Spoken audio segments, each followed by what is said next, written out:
ये कहानी एक ऐसे लड़के की है जो उसके बुरे शक्ल का हर कोई मजाक उड़ाता है, लेकिन एक दिन उसे सुपर पावर मिल जाती है और उसकी जिंदगी पूरी तरह से बदल जाती है। तो कहानी की शुरुआत में हम एनसुक नाम के एक लड़के को देखते हैं। उसे स्कूल के कुछ लोग टॉयलेट में ले जाकर तंग कर रहे होते हैं, उससे पैसे मांगते हैं और उसे डगी की तरह कूदने के लिए कहते हैं। फिर उसे बहुत ही बुरी तरह से मारते हैं। उसके बाद स्कूल छुट्टी होती है और एनसुक घर आता है। एनसुक अपनी जिंदगी देखकर थक चुका होता है। फिर उसे भूख लगती है और वो नाश्ता बनाने के लिए किचन में जाता है और गीत गुनगुनाते हुए नाश्ता बनाना शुरू करता है। तभी उसकी माँ बाजार से आ जाती है और वो ही उसके लिए नाश्ता बना देती है। फिर वो जैसे ही नाश्ता मुंह में रखता है उसे दर्द होती है। फिर वो उन बुली करने वाले लड़कों को याद करता है और वो अपने माँ से स्कूल चेंज करने के लिए कहता है, लेकिन उसकी माँ कहती है हमें बहुत ही मुश्किल से सस्ती रूम मिली है, हम दूसरे जगह नहीं जा सकते। ये सुनने के बाद एनसुक को गुस्सा आ जाता है और वो अपने रूम में चला जाता है। दूसरे दिन एनसुक स्कूल जाता है। फिर से वो लोग उसके साथ बुली करने लगते हैं और वहाँ पर एनसुक के मुंह में बॉल मारने की शर्त लगी होती है, लेकिन जैसे ही बॉल उसकी तरफ आती है एनसुक झुक जाता है और बॉल मिस हो जाती है। इसके वजह से वो लड़का हार जाता है और दूसरे लड़के की बॉल सीधे एनसुक के मुंह में लगती है।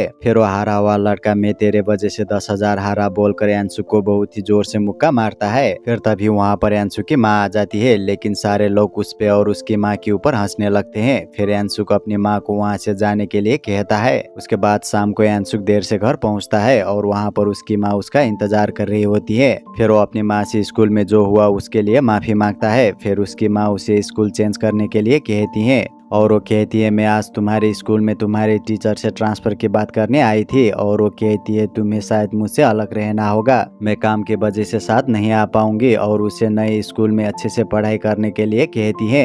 ये सुनने के बाद एनसुक रोने लगता है। उसके बाद दूसरे दिन वो पढ़ाई करने के लिए दूसरे शहर चला जाता है। फिर वो मैप पे देखकर अपने रूम ढूंढने लगता है और उसे अपना रूम मिल जाता है। फिर वो रूम में अपने सामान रखकर शहर देखने के लिए निकल जाता है। वो वहाँ का नजारा देखकर हैरान हो जाता है, लेकिन तभी वो एक लड़की से टकरा जाता है और तभी उस लड़की का बॉयफ्रेंड आ जाता है और वो एनसुक को बुरी तरह से मारता है। और वहाँ पर जितने भी लोग होते हैं वो एनसुक को पीटते हुए वीडियो बनाते हैं और उस वीडियो को इंटरनेट में डाल देते हैं। और उस वीडियो के कमेंट में सारे लोग उसके बुरे शक्ल का मजाक उड़ा रहे होते हैं। कमेंट देखकर एनसुक को बहुत ही बुरा लगता है और वो रोने लगता है। रोते रोते एनसुक सो जाता है। जैसे उसकी आंख खुलती है उसे थोड़ा अजीब लगता है। वो छत पर टकराता है और सिंह भी नीचे देखता है। फिर वो जैसे ही आईने में देखता है वो हैरान हो जाता है। अब वो बहुत ही हैंडसम बन चुका होता है। फिर साइड में वो अपना बॉडी देखता है। उसे देखकर उसे और भी ज्यादा अजीब लगता है। उसके बाद वो अपने आप को उठाने लगता है, लेकिन वो नहीं उठ रहा होता। फिर वो उसे जोर से थप्पड़ मारता है और वो उठ जाता है, लेकिन वो फिर से वही पुरानी बॉडी में होता है। उसे ये सब सपना लगता है, लेकिन वो जैसे ही साइड में देखता है वो वहीं पर होता है, लेकिन सो चुका होता है। फिर वो उसे उठाने लगता है, लेकिन जैसे ही वो उठता है उसका दूसरा बॉडी सो जाता है। ये सब देखकर वो कंफ्यूज हो जाता है। उसके आवाज भी बदल जाता है। फिर जल्दी से डॉक्टर को कॉल करने के लिए फोन उठाता है, लेकिन फिर से वो अपना फोटो देखता है और वो कमेंट भी। उसके बाद वो डॉक्टर को कॉल नहीं करता और वो अपने आप को शीशे में देखने के लिए जाता है। फिर वो उन सबको याद करता है जो उसके साथ बुली करते थे। फिर वो उसी बॉडी के साथ स्कूल जाने की सोचता है। दूसरे दिन वो उसी बॉडी के साथ क्लास में जाता है। उसे देखकर सारी लड़कियां दीवानी हो जाती हैं। वो बहुत ही खूबसूरत दिख रहा होता है और एपिसोड 1 यहीं पर खत्म होती है।